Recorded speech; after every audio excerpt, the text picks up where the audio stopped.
जब भगवान हम पर कृपा करते हैं तो एक हृदय में भक्ति का बीज बोते हैं।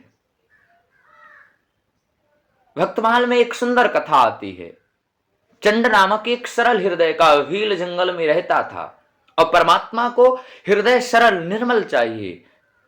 राम ही केवल प्रेम पियारा, निर्मल मन जन सो मोहि पावा, मोहि कपट छल छिद्र न भावा। परमात्मा को दिखावा नहीं चाहिए, परमात्मा को शुद्ध हृदय शुद्ध निर्मल मन चाहिए परमात्मा के लिए। जंगल में एक टूटा फूटा पुराना शिवालय था, उसमें पूजा नहीं होती थी। और उस दिन चंड जाकर वहां देखा तो उस मूर्ति को उठाकर अपने घर ले आया और किसी से पूछकर जल, चिता, भस्म, बेलपत्र और धतूरे के फल आदि से श्रद्धा भक्ति पूर्वक भगवान शिव की आराधना करने लगा। इसका रोज का, नित्य का, निरंतर का नियम बन गया। और महाभारत में कहा गया है, यदि कोई 12 वर्षों तक भगवान का कोई एक सेवा पकड़ ले तो निश्चित ही निश्चित परमात्मा श्री ठाकुर जी, मेरे राम जी अवश्य दर्शन देंगे प्रभु। और वह शमशान की भस्म, जो चिता की भस्म थी, वह 1 हफ्तों के लिए पोटली बांधकर ले आता था, उसी से श्री ठाकुर जी के भगवान शिव की आराधना करता था। और एक दिन बड़ी जोर से वर्षा हुई और उसी दिन उसके यहां भस्म खत्म हो गई थी। और जोर से वर्षा हुई तो जो चिता की भस्म थी वह सब सारी की सारी बह गई। उसने बहुत प्रयत्न किया, कोसों भटकाया, कहीं भी चिता की भस्म नहीं मिली। उसके मन में बड़ा ही दुख था, आज भगवान की पूजा कैसी होगी। उसके नेत्रों से अश्रु की धारा बह रही है, सिर पकड़कर बैठ गया। उसकी दशा देखकर चंड की पत्नी है जो बड़े विनम्रता पूर्वक अपने पतिदेव से पूछती है, आज इतने दुखी क्यों हूं। उसने कहा, क्या बताऊं, मैं बड़ा भागा हूं, आज कहीं चिता भस्म नहीं मिली, आज भगवान की पूजा कैसे होगी। भला पूजा किए बिना मैं जल भी कैसे पी सकता हूं, बिना पूजा किए मैं परमात्मा की भोजन कैसे कर सकता हूं। उसका नियम था। पति की विषाद भरी बात सुनकर उसको तुरंत एक युक्ति सूझी और बोली, बस इतनी सी बात, आप इतने व्याकुल हैं, स्नान कीजिए, चिता भस्म अभी मिल जाएगी। तरांतर वहां से चल दी। द्वार के सम्मुख थोड़ी दूर पर पीपल का वृक्ष था, वहां जाकर उसने मिट्टी की वेदी बनाई और झोपड़ी के सब सामान निकाल निकाल कर उस वृक्ष के नीचे रखने लगी। पत्नी उस चेष्टा को देखकर चंड ने पूछा, तुम क्या कर रही हो। और वह हक्का बक्का होकर पत्नी को देखने लगा। उसके कुछ भी समझ में नहीं आया। पत्नी बोली, आप जल्दी स्नान करके आओ, भगवान को पीपल के नीचे वेदी पर बैठा दें। झोपड़ी तो दूसरी आप संध्या तक बना ही लेंगे, उसमें अग्नि लगाकर मैं जल जाती हूं। आपके भगवान की पूजा के लिए बहुत दिनों तक चिता भस्म हो जाएगी। जिस निरपेक्ष से भील वन पशुओं की आखेट करता था, उसी निरपेक्ष से भीलनी अपने शरीर को आहुति देने की बात कह रही थी, जैसे वह एक साधारण खेल कर रही हो। चंड ने पत्नी के मुख की ओर देखा। पत्नी के त्याग, प्रेम, भक्ति उसे देखकर विहल हो गया।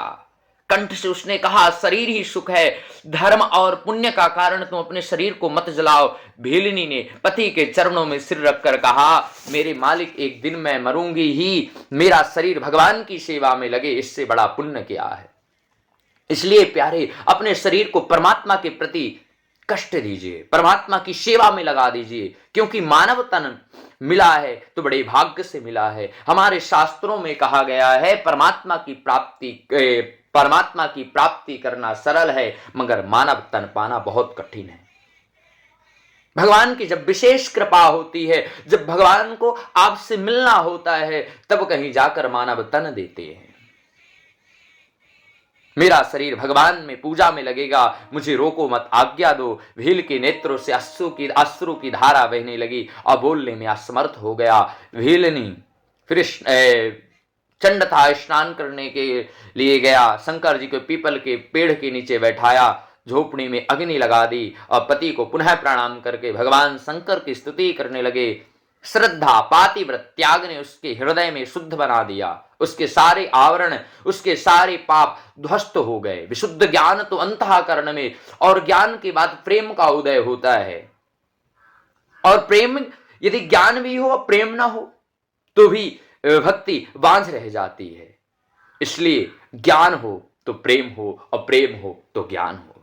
उस दिव्य ज्ञान से परिपूत उसकी वाणी से गदगद करने, हे प्रभु न तो मैं कुबेर का पद चाहती हूं, न स्वर्ग, न ब्रह्मलोक, न मोक्ष मेरे चाहे जितने जन्म हो, मैं सदा आपके चरण कमलों की रज भ्रमरी रहूं, आपके चरणों मेरा नित्य अनुराग बना रहे, सर्वोच्च वर्ण में जन्म लेने, संपूर्ण शास्त्र विचार समर्थ होने, विद्या पढ़ने आदि से क्या लाभ, जिसका चित्त आप परमेश्वर भक्ति में न लगा हो, उससे अधिक त्रिभुवन में और कौन धन हो सकता है। जो नित्य निरंतर यदि हरि नाम का संकीर्तन करता है, भगवान की सेवा करता है, वह चंडाल भी शुद्ध है। यदि ब्राह्मण भगवान की भक्ति हरि नाम का संकीर्तन नहीं करता तो वह ब्राह्मण भी अपवित्र है महाराज। प्रार्थना करते हुए उसने प्रज्वलित अग्नि में प्रवेश किया, शरीर भस्म हो गया। चंड ने स्नान किया, पुष्प एकत्रित किए, जल डालकर थोड़ी सी चित्त भस्म शीतल करके उससे पूजा की। आज उसके हृदय में अपूर्व भाव था, अंतर में पत्नी के त्यागने की प्रेम की धारा प्रभावित कर दी। नैवेद्य लगाकर उन्मत्त की भांति भगवान के सम्मुख नृत्य करने लगा, और जैसे नृत्य करता है नित्य निरंतर उसकी पत्नी भी नृत्य करती थी, आज उसकी पत्नी भी उसके साथ नृत्य कर रही है। ये भगवान की कृपा है।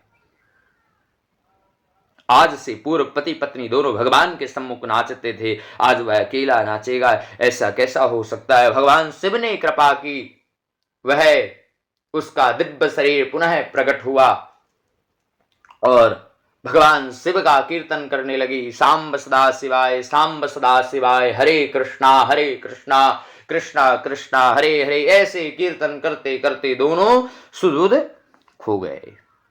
और एक दिन भगवान गंगाधर ने कृपा किया, स्मरण करे और उनके पार्षद आकर यहाँ दिव्य एक विमान से दोनों को लेकर चले गए। इस कथा से हमें सीखने को मिलता है, परमात्मा प्रेम से ही प्रकट होता है। परमात्मा निर्मल मन चाहता है, हमसे धन मान सम्मान कुछ नहीं चाहता। यदि परमात्मा के लिए आप निर्मल मन देते हैं तो परमात्मा उसी में प्रसन्न हो जाता है। और नियम आपका पक्का होना चाहिए। यदि कोई एक सेवा पकड़ लीजिए, माला की सेवा, भगवान के स्नान की सेवा, पान की सेवा, प्रसादी की सेवा, कोई एक नियम पकड़कर यदि 12 वर्षों तक करते हैं तो निश्चित ही परमात्मा के आपको दर्शन होंगे। मगर नियम पक्का होना चाहिए और हृदय साफ होना चाहिए। काम क्रोध मद ईर्ष्या से दूर हटकर केवल कीर्तन भगवान के नाम का आश्रय लेकर करोगे, जब ही हमारे चित्त की शुद्धि होगी, जब ही हमारा मन निर्मल होगा।